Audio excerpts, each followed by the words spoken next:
everybody, and welcome to Against the Fence, where this is the place to be if you're obsessed and passionate about the UFC. And in this video, we're going to be giving you our top 5 MVPs of 2022. It's the second time we're doing this video, and look, it's going to be insane. So please get your comments in down below and play along with us.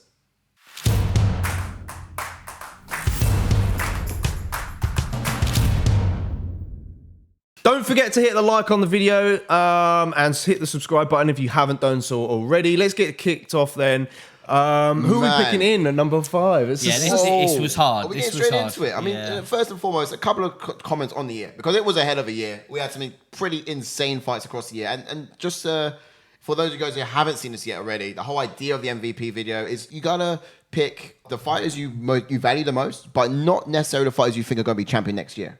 So this list has been put together based on the number of wins, who's won a title, who's had a number of fight of the night, performance of the night. There's a lot that's actually gone into making this top 5. Yeah. But has it been ever so difficult? It really has been. I mean, there's so many great fights happening this year. You got to think on the performance, like you said, but then secondly, what's been overall achieved. You know, whether you've got a belt at the end of that performance, whether you just defeated someone who's top 5 in a division. That's it. There's a load of different ways that you can leapfrog the division as well. Yeah, we got some leapfroggers this year as well. Yeah. Who are we bringing in at number 5? All right, in at number 5. For me, it was quite tough because I value this woman. Yeah. She's incredible. She's great. And what I really value about her is not necessarily what she's been able to achieve in the Octagon. I think it's what she's been able to do outside of the Octagon. She's done incredible training. She's done an incredible sort of improvement. She's brought in trainers from different backgrounds. She's worked with Triple C. You might know who it is now. I would like to put in number 5, and I hope you guys will accept it as well, Weili Zhang. Yep. I think that's fair enough. You know, she defeated Carla Esparza for the belt, of course, by a submission. Heck of a fight. Who would have thought that? Yeah, indeed. Yeah. And the spinning back fist against Yuani Jacek as well was very impressive. It's kind of hard to... She's 2 wins this year so far. Yeah. 2 fight of the nights as well. And agreeably. And she's got that belt back too. So incredible sort of numbers to put up there too. And let's talk about the way she done those fights, because a lot of people that we're going to be mentioning here have won 2 or more fights. But the way that she was able to finish those fights, she knocked out one of the most dangerous hands in her division, and she submitted the most dangerous submission artist in the division as well to get the belt back. And for me, that's just worth a mention, and you have to talk about that. Yeah, 100%. The performance that she had against Carla, like you said, obviously the wrestling advantage that everyone thought that Carla had over Weili, and obviously an honourable mention that you said they were working with Triple C. It showed, and look at the differences and improvements as well. This is why we put her in at number 5, and the improvements that she's made as well, and you can see it in her performances. Okay. Now this is a tough list as well. So if you guys have any other opinions to who you think should be top 5, drop it down below. Let's hear it, and we'll be interacting with those comments as well as you pinging them in. Jumping in on number 4, then we have got Roman Dolidze. Again, we've had to put him in there because he's fought 3 times this year, 3 knockouts and 3 performance of the nights. Obviously, taking that short notice fight against Jack Hermansson, the way he beat Jack Hermansson as well, and before that, the knockout of Phil Hawes. Again, he had to go in there just purely because he's in the top 6 of that rankings now as well. Yeah, knocked out Carl Daukaus as well in the process. Exactly. And just looks phenomenal and keeps building. He does. You can also mention the level of competition that he's defeated. If only one of them's been ranked. Jack Hermansson, So the other 2, not so much. But ultimately, he's got the output there. And I think he's probably one of the only few people I can think of in the division that have had 3 fights this year and got that much off of each of those fights. Like knockouts and wins. Yeah. Okay, on to number 3 then. We've got Sergey Pavlovich in this one, in the heavyweight division. He's defeated 3 ranked opponents, and he's rose from 15th to 5th.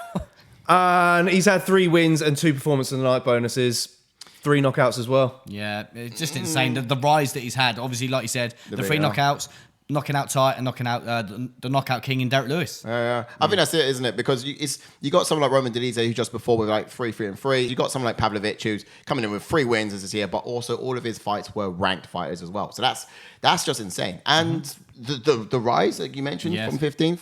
I don't know anyone who's made that jumps like that quickly. Well, there might be one other person I can think of, and we'll get to that one shortly, I'm sure.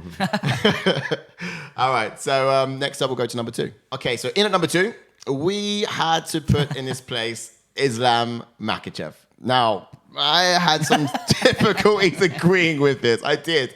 I really did. Mainly because with the whole idea of MVP, and I'd love to hear your comments on this as well. We're talking here about individual people who have come into this year and done amazing on their performances and have ultimately rose significantly as well. Now, Islam has rose just a bit, but he's been around the top 5 for a while now. But his big, of course, win has been against Oliveira by submission as well, which was huge, given not a lot of people had thought that would be possible. Me being one of them as well. And he's, of course, won a belt. And that's just something you do have to mention in this sort of as well, the value of those wins. Yeah. I think personally the value of beating Oliveira kind of dictates where Islam is placed. It just put him in there above Pavlovich because obviously he's only fought twice. Pavlovich fought 3 times, but beating the stature of someone like Charles Oliveira, who a lot of people thought Charles' style would beat Islam. And could go on and break Khabib's record of title defenses as well. So again, if you have any comments to do with that, again, like I said, it was hard. Yeah. We have been back and forth. See you guys got to say on that. I think Pavlovich should have been at 2 and Islam 3, mainly because the guy's he's rose so much in the division. Like he was 15th, and now he's up there in tight contention. So yeah, it's wild to see. Now we're on to number 1. Yep. Who's the most valuable player this year? Then you ready? We do a countdown. Oh, go on then. 3, 2, 1. Alex Pereira. There we go. And then, of course... Did you guess it? I know. We hinted it earlier, but, I think purely because of his knockout against Sean Strickland, which shoved him straight into the rankings. And then, of course, he did beat Israel Adesanya. And yes, who he beat has weight to that, because the fact that Israel was undefeated in the middleweight division.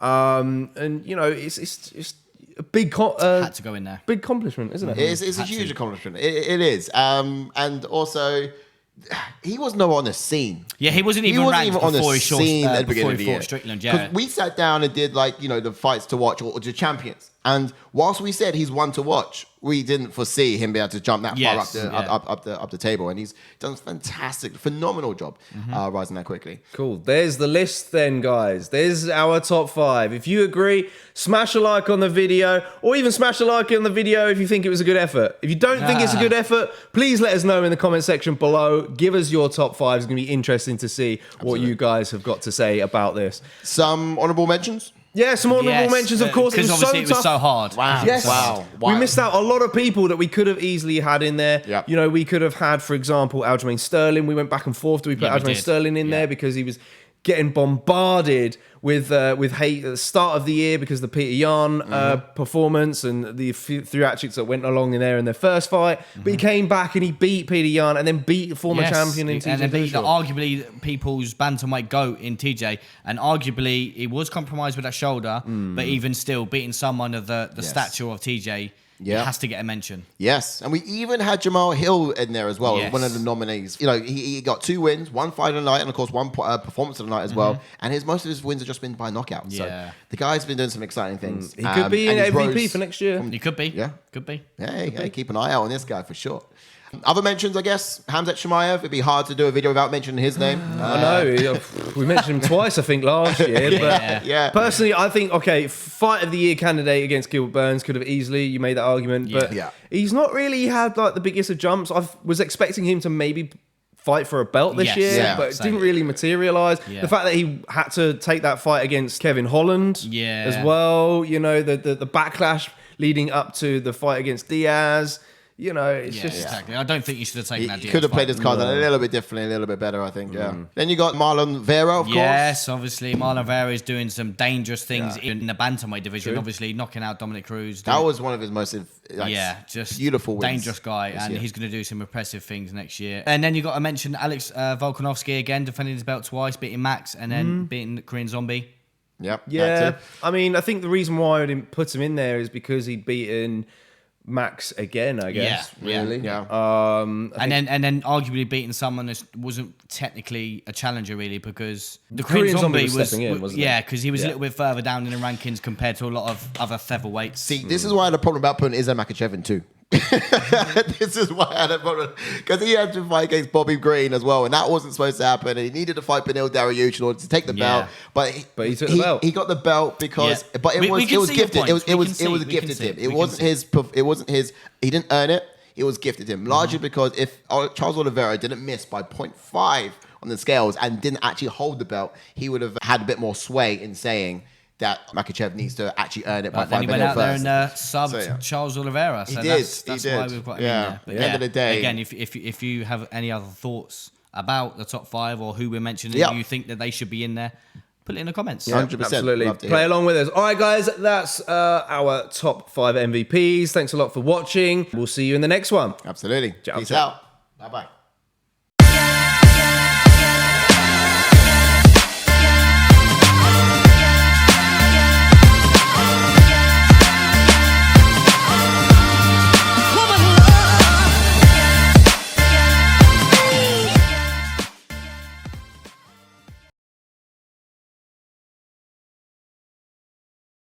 In at number one, here we go. All right, the last one. Can you guess who it is? Start again, because I was like, you're going to have to watch that back, because Okay. I was looking at John, I was going, Alex. All right. All right. I'll so- just wait until you start the name and then I'll say it. Okay.